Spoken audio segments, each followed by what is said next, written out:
ओम नमः शिवाय। हर हर महादेव। माता पार्वती की जय। आप सभी भक्तों पर भोलेनाथ और माता पार्वती की कृपा सदा सर्वदा बने रहे।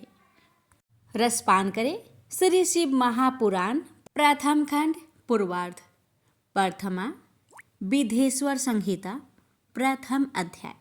इस अध्याय में आप सभी सुनेंगे प्रयाग में सूत जी से मुनियों का शीघ्र पाप नाश करने वाले साधन के विषय में प्रश्न, जो आदि और अंत में तथा मध्यम में भी नित्य मंगलमयी है, जिनकी समानता अथवा तुलना कहीं भी नहीं है, जो आत्मा के स्वरूप को प्रकाशित करने वाले देवता परमात्मा हैं, जिनके 5 मुख हैं और जो खेल ही खेल में अनायास जगत की रचना, पालन, संहार, अनुग्रह एवं तिरोभाव रूप 5 प्रबल कर्म करते रहते हैं।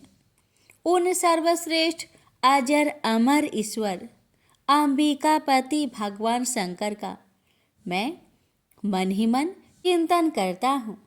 व्यास जी बोले, जो धर्म का महान क्षेत्र है, जहाँ गंगा यमुना का संगम हुआ है, जो ब्रह्म लोकों का मार्ग है, उस परम पुण्यमयी प्रयाग में सत्यव्रत में तत्पर रहने वाले महातेजस्वी महाभाग महात्मा मुनियों ने एक विशाल ज्ञान यज्ञ का आयोजन किया। उस ज्ञान यज्ञ का समाचार सुनकर पौराणिक शिरोमणि व्यास शिष्य महामुनि सूत जी वहाँ मुनियों का दर्शन करने के लिए आए। सूत जी को आते देखकर वे सब मुनि उस समय हर्ष से खिल उठे और अत्यंत प्रसन्नचित्त से उन्होंने उनका विधिवत स्वागत सत्कार किया। तत्पश्चात उन प्रसन्न महात्माओं ने उनकी विधिवत स्तुति करके विनय पूर्वक हाथ जोड़कर उनसे इस प्रकार कहा, हे सर्वज्ञ विद्वान रोम हर्षण जी, आपका भाग्य बड़ा भारी है। इसी से आपने व्यास जी से यथारूप में संपूर्ण पुराण विद्या प्राप्त की है। इसलिए आप आश्चर्य स्वरूप कथाओं के भंडार हैं। ठीक उसी तरह जैसे रत्नाकर समुद्र बड़े बड़े सारभूत रत्नों का आगार है। तीनों लोकों में भूत, वर्तमान और भविष्य की जो बात है तथा अन्य भी जो कोई वस्तु है, वह आपसे अज्ञात नहीं है। आप हमारे सौभाग्य से इस यज्ञ का दर्शन करने के लिए यहाँ आ गए हैं और इसी व्यास जी से हमारा कुछ कल्याण करने वाले हैं, क्योंकि आपका आगमन निरर्थक नहीं हो सकता। हमने पहले भी आपसे शुभाशुभ तत्व का पूरा वर्णन सुना है, किंतु उससे तृप्ति नहीं होती। हमें उसे सुनने की बार बार इच्छा होती है। उत्तम बुद्धि वाले हे सूत जी, इस समय हमें एक ही बात सुननी है। यदि आपका अनुग्रह हो तो गोपनीय होने पर भी आप उस विषय का वर्णन करें। घोर कलयुग आने पर मनुष्य पुण्य कर्म से दूर रहेंगे, दुराचार में फंस जाएंगे, सब के सब सत्य भाषण से विमुख हो जाएंगे, दूसरों की निंदा में तत्पर होंगे, पराये धन को हड़प लेने की इच्छा करेंगे, उनका मन पराई स्त्रियों में आसक्त होगा तथा वे दूसरे प्राणियों की हिंसा किया करेंगे। वे अपने शरीर को ही आत्मा समझेंगे। वे मूर्ख, नास्तिक तथा पशु बुद्धि रखने वाले होंगे। माता पिता से द्वेष रखेंगे तथा वे कामवश स्त्रियों की सेवा में लगे रहेंगे। ब्राह्मण लोभ रूपी ग्रह के ग्रास बन जाएंगे। वेद बेचकर जीविका चलाएंगे। धन का उपार्जन करने के लिए ही विधा का अभ्यास करेंगे। मद से मोहित रहेंगे, अपने जाति की कर्म छोड़ देंगे, पराये दूसरों को ठगेंगे, तीनों काल की संध्या उपासनों से दूर रहेंगे और ब्रह्म ज्ञान से शून्य होंगे। दयाहीन, अपने को पंडित मनाने वाले, अपने सदाचार व्रत से रहित, कृषि कार्य में तत्पर, क्रूर स्वभाव वाले एवं दूषित विचार वाले होंगे। समस्त क्षत्रियों भी अपने धर्म का त्याग करने वाले, कुसंगी, पापी और व्यभिचारी होंगे। उनमें शौर्य का अभाव होगा। वे युद्ध से विरत अर्थात रण में प्रीति न होने से भागने वाले होंगे। वे कुत्सित चौर्य कर्म से जीविका चलाएंगे, क्षुद्रों के समान बर्ताव करेंगे। उनका चित्त काम का किंकर बना रहेगा। वे शास्त्र विद्या को नहीं जानने वाले, गौ और ब्राह्मण की रक्षा न करने वाले, शरणागत की रक्षा न करने वाले तथा सदा कामिनी को खोजने में तत्पर रहेंगे।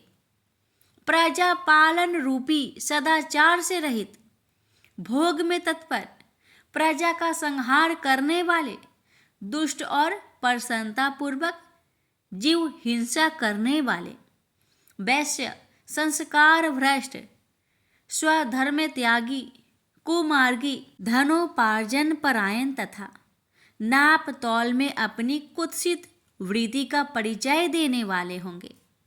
वे गुरु, देवता और दी जातियों के प्रति भक्ति शून्य, कुत्सित बुद्धि वाले, दीजों को भोजन न कराने वाले, प्राय कृपाणता के कारण मुट्ठी बांध कर रखने वाले, पराई स्त्रियों के साथ कामरत, मलिन विचार वाले, लोभ और मोह से भ्रमित चित्त वाले और वापी, कूप, तराग आदि के निर्माण तथा यज्ञ आदि सत्कर्मों में धर्म का त्याग करने वाले होंगे।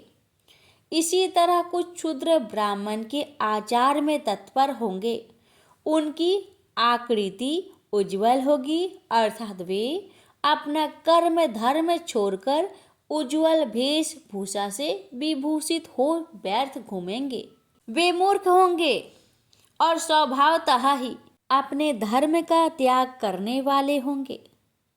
वे भांति भांति के तप करने वाले होंगे, द्विजों को अपमानित करेंगे, छोटे बच्चों की अल्प मृत्यु होने के लिए आभिचारिक कर्म करेंगे, मंत्रों के उच्चारण करने में तत्पर रहेंगे, सालग्राम की मूर्ति आदि पूजेंगे, होम करेंगे, किसी न किसी के प्रतिकूल विचार सदा करते रहेंगे, कुटिल स्वभाव वाले होंगे और द्विजों से देश भाव रखने वाले होंगे।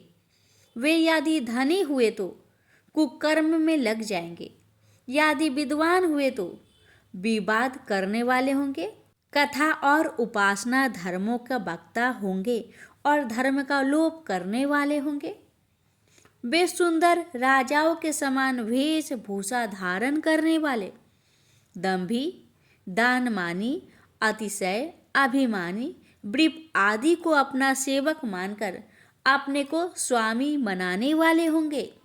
वे अपने धर्म से शून्य, मूर्ख, वर्ण संकर, कुबुद्धि वाले, महाभिमानी और सदाचारों वर्णों के धर्म का लोप करने वाले होंगे। वे अपने को श्रेष्ठ कुल वाला मानकर चारों वर्णों से विपरीत व्यवहार करने वाले, सभी वर्णों को भ्रष्ट करने वाले मूर्ख और अनुचित रूप से सत्कर्म करने में तत्पर होंगे। कलयुगी स्त्रियां प्राय सदाचार से भ्रष्ट होगी, पति का अपमान करने वाली होगी, सास ससुर से द्रोह करेगी, किसी से भय नहीं मानेगी और मलिन भोजन करेगी। वे कुत्सित हाव भाव में तत्पर होगी, उनका शील स्वभाव बहुत बुरा होगा। वे काम विहल, पर पति से रति करने वाली और अपने पति की सेवा से सदा विमुख रहेगी। संतानों माता पिता के प्रति श्रद्धा रहित, दुष्ट स्वभाव वाली, असत विद्या पढ़ने वाली और सदा रोगग्रस्त शरीर वाली होगी। सूत जी, इस तरह जिनकी बुद्धि नष्ट हो गई और जिन्होंने अपने धर्म का त्याग कर दिया है, ऐसे में लोगों को इहलोक और परलोक में उत्तम गति कैसे प्राप्त होगी? इसी चिंता से हमारा मन सदा व्याकुल रहता है। परोपकार के समान दूसरा कोई धर्म नहीं है। अतः जिस छोटे उपाय से इन सब का पापों का तत्काल नाश हो जाए, उसे इस समय कृपा पूर्वक बताइए, क्योंकि आप समस्त सिद्धांतों के ज्ञाता हैं। व्यास जी बोले, उन भावी आत्मा मुनियों की यह बात सुनकर सूत जी मन ही मन भगवान शंकर का स्मरण करके उन मुनियों से इस प्रकार कहने लगे। सूत जी बोले, हे साधु महात्माओं, आप सबने तीनों लोकों का हित करने वाली अच्छी बात पूछी है। मैं गुरुदेव व्यास जी का स्मरण करके आप लोगों के स्नेह बस इस विषय का वर्णन करूंगा। आप लोग आदर पूर्वक सुने। सबसे उत्तम जो शिव पुराण है, वह वेदांत का सार सर्वस्व है तथा वक्ता और श्रोता का समस्त पाप राशियों से उद्धार करने वाला है। इतना ही नहीं, वह परलोक में परामर्थ वस्तु को देने वाला है। कली की कलमश राशि का वह विनाशक है। उसमें भगवान शिव के उत्तम यश का वर्णन है। हे ब्राह्मणों, धर्म, अर्थ, काम और मोक्ष, इन चारों पुरुषार्थों को देने वाला वह पुराण सदा ही अपने प्रभाव से विस्तार को प्राप्त हो रहा है। हे वृपवरो, उस सर्वोत्तम शिव पुराण के अध्ययन मात्र से वे कलयुग के पाप सक्त जीव श्रेष्ठम गति को प्राप्त हो जाएंगे। अहो, ब्रह्म हत्या आदि महान पाप तभी तक रहेंगे, अर्थात अपने फलों को देने में समर्थ होंगे, जब तक जगत में शिव पुराण का उदय नहीं होगा। आशा यह है कि शिव पुराण सुनने के बाद अंतःकरण शिव भक्ति परायण होकर अतिशय स्वच्छ हो जाएगा। अतः किसी भी पाप कर्म में मानव की प्रवृत्ति ही नहीं होगी। तब ब्रह्म हत्या आदि भयंकर पाप न होने के कारण उस पाप के फल भोग की संभावना ही नहीं है। कलयुग के महान उत्पात तभी तक निर्भय होकर विचारेंगे, जब तक यहाँ जगत में शिव पुराण का उदय नहीं होगा। सभी शास्त्र परस्पर तभी तक विवाद करेंगे, जब तक जगत में शिव पुराण का उदय नहीं होगा। अर्थात शिव पुराण के आ जाने पर किसी प्रकार का विवाद ही नहीं रह जाएगा। सभी प्रकार से मुक्ति प्रदाता यही रहेगा। अहो, महान व्यक्तियों के लिए भी तभी तक शिव का स्वरूप दुर्बोध्य रहेगा, जब तक इस जगत में शिव पुराण का उदय नहीं होगा। अहो, क्रूर यमदूत तभी तक निर्भय होकर पृथ्वी पर घूमेंगे, जब तक जगत में शिव पुराण का उदय नहीं होगा। सभी पुराण पृथ्वी पर गरज तभी तक करेंगे, जब तक शिव पुराण का जगत में उदय नहीं होगा। इस पृथ्वी पर तीर्थों का विवाद तभी तक रहेगा, जब तक इस जगत में शिव पुराण का उदय नहीं होगा। आशा यह है कि मुक्ति, प्रायतार्थ एवं पाप के नाश के लिए मानव विभिन्न तीर्थों का सेवन करेंगे, किंतु शिव पुराण के आने के बाद सभी लोग सभी पापों के नाश के लिए शिव पुराण का ही सेवन करेंगे। सभी मंत्र पृथ्वी पर तभी तक आनंद पूर्वक विवाद करेंगे, जब तक पृथ्वी पर शिव पुराण का उदय नहीं होगा। सभी क्षेत्र तभी तक पृथ्वी पर विवाद करेंगे, जब तक पृथ्वी पर शिव पुराण का उदय नहीं होगा। सभी पीठ तभी तक पृथ्वी पर विवाद करेंगे जब तक पृथ्वी पर शिव पुराण का उदय नहीं होगा। सभी दान पृथ्वी पर तभी तक विवाद करेंगे जब तक शिव पुराण का पृथ्वी पर उदय नहीं होगा। सभी देवगण तभी तक पृथ्वी पर विवाद करेंगे जब तक शिव पुराण का पृथ्वी पर उदय नहीं होगा। सभी सिद्धांत तभी तक पृथ्वी पर विवाद करेंगे जब तक शिव पुराण का पृथ्वी पर उदय नहीं होगा। हे वृपो, हे श्रेष्ठ मुनिगण, इस शिव पुराण के कीर्तन करने और सुनने से जो जो फल होते हैं उन फलों को मैं संपूर्ण रूप से नहीं कह सकता, अर्थात शब्दों के द्वारा इसके सभी फलों को नहीं कहा जा सकता। हे निष्पाप मुनिगण, तथापि शिव पुराण का कुछ महात्म्य आप लोगों से कहता हूँ, जो व्यास जी ने पहले मुझसे कहा था। आप लोग चित्त लगाकर ध्यान पूर्वक सुने। जो भक्ति पूर्वक इस शिव पुराण का एक श्लोक या आधा श्लोक भी पढ़ता है वह उसी क्षण पाप से छुटकारा पा जाता है।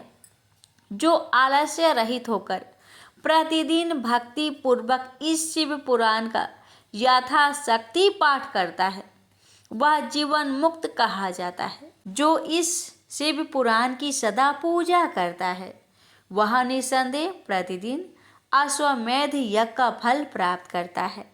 जो व्यक्ति साधारण पद की प्राप्ति की इच्छा से इस शिव पुराण को मुझसे अथवा अन्य किसी से सुनता है वो भी पातकों से मुक्त हो जाता है। जो इस शिव पुराण को समीप से प्रणाम करता है वह सभी देवों की पूजा फल प्राप्त करता है, इसमें संचय नहीं है। जो इस शिव पुराण को स्वयं लिखकर शिव भक्तों को दान करता है उसके पुण्य फलों को सुने। शास्त्रों का अध्ययन करने और वेदों का पाठ करने से जो दुर्लभ फल प्राप्त होता है वह फल उसको प्राप्त होता है। जो चतुर्दशी तिथि के दिन उपवास करके इस शिव पुराण का शिव भक्तों के समाज में पाठ करता है वह श्रेष्ठ पुरुष है। वह व्यक्ति शिव पुराण के प्रत्येक अक्षर की संख्या के अनुरूप गायत्री के पुरुषाचरण का फल प्राप्त करता है और इस लोक में सभी अभीष्ट सुखों को भोगकर अंत में मोक्ष प्राप्त करता है। जो चतुर्दशी की रात में उपवास पूर्वक जागरण करके शिव पुराण का पाठ करता है या इसे सुनता है उसका पुण्य फल मैं कहता हूँ। कुरुक्षेत्र आदि सभी तीर्थों में पूर्ण सूर्य ग्रहण में अपनी शक्ति के अनुसार वृपों को और मुख्य कथा वाचकों को धन देने से जो फल प्राप्त होता है वही फल उस व्यक्ति को प्राप्त होता है। यह सत्य है, सत्य है, इसमें कोई संदेह नहीं है। जो व्यक्ति इस शिव पुराण का दिन रात गान करता है इंद्र आदि देवगण उसकी आज्ञा की प्रतीक्षा करते रहते हैं। इस शिव पुराण का पाठ करने वाले और सुनने वाला व्यक्ति जो जो श्रेष्ठ कर्म करता है वह कोटि गुना हो जाता है, अर्थात कोटि गुना फल देता है। जो भली भांति ध्यान पूर्वक उसमें भी श्री रुद्र संहिता का पाठ करता है वह यदि ब्रह्म घाती भी हो तो 3 दिनों में पवित्र आत्मा हो जाता है। जो भैरव की मूर्ति के पास मौन धारण कर श्री रुद्र संहिता का प्रतिदिन 3 बार पाठ करता है वह सभी कामनाओं को प्राप्त कर लेता है। जो व्यक्ति बट और बेल वृक्ष की प्रदक्षिणा करते हुए उसे रुद्र संहिता का पाठ करता है वह ब्रह्म हत्या के दोषों से भी छुटकारा पा जाता है। प्रणव के अर्थ को प्रकाशित करने वाली ब्रह्म स्वरूपिणी साक्षात कैलाश संहिता रुद्र संहिता से भी श्रेष्ठ कही गई है। हे द्विजो, कैलाश संहिता का संपूर्ण महात्म्य तो शंकर जी ही जानते हैं।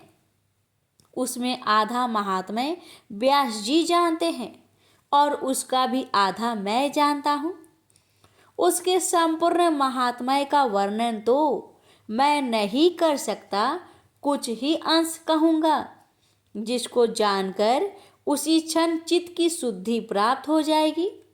हे द्विजो, लोक में ढूंढने पर भी मैंने ऐसे किसी पाप को नहीं देखा जिसे वह रुद्र संहिता नष्ट ना कर सके।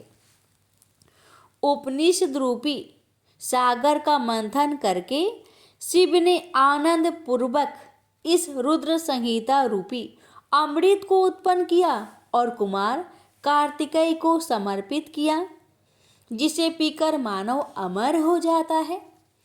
ब्रह्म हत्या आदि पापों की निष्कृति करने के लिए तत्पर मनुष्य महीने भर रुद्र संहिता पाठ करके उन पापों से मुक्त हो जाता है।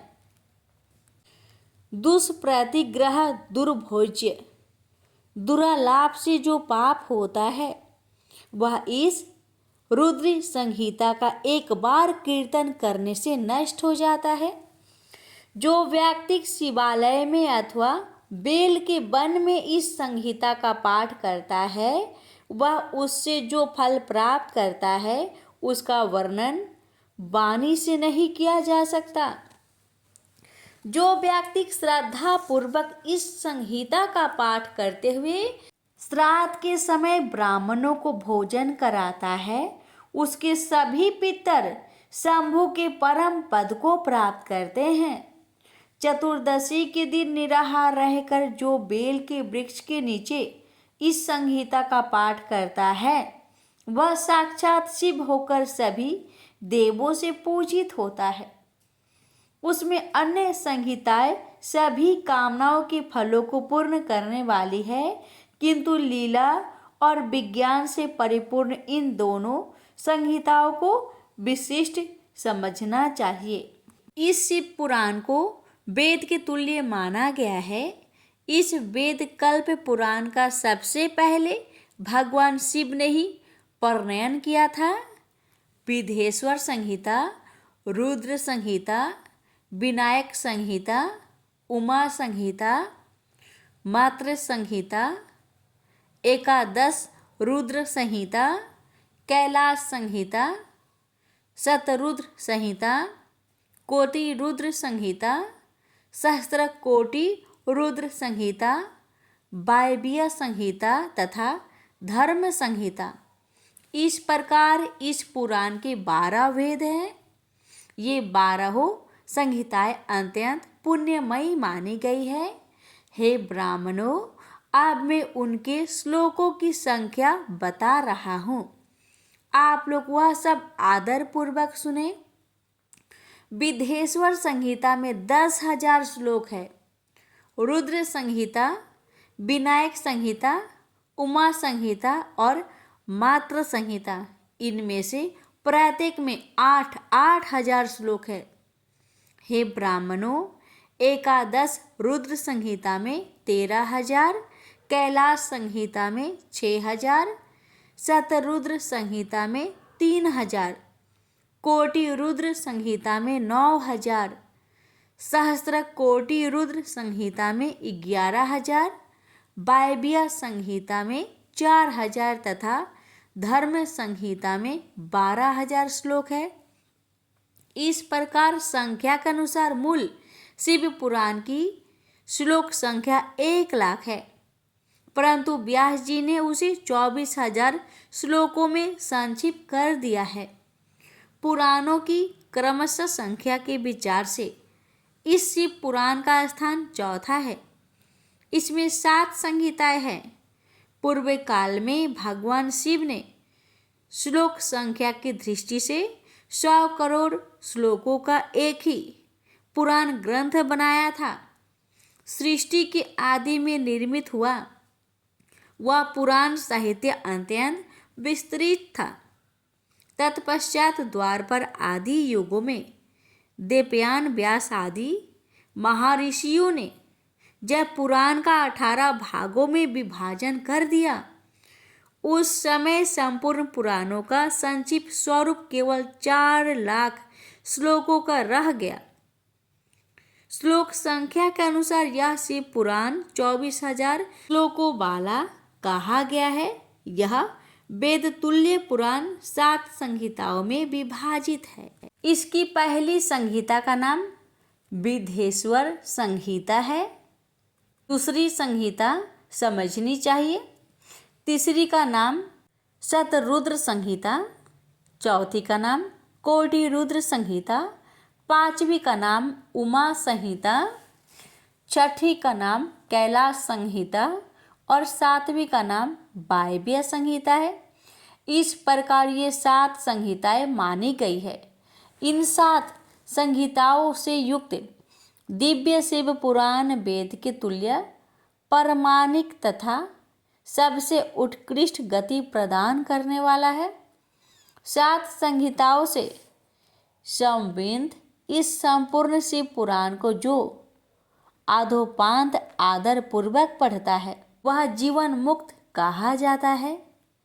वेद, स्मृति, पुराण, इतिहास तथा सैकड़ों आगम इस शिव पुराण की अल्प कालों के समान भी नहीं है। यह निर्मल शिव पुराण भगवान शिव के द्वारा ही प्रतिपादित है।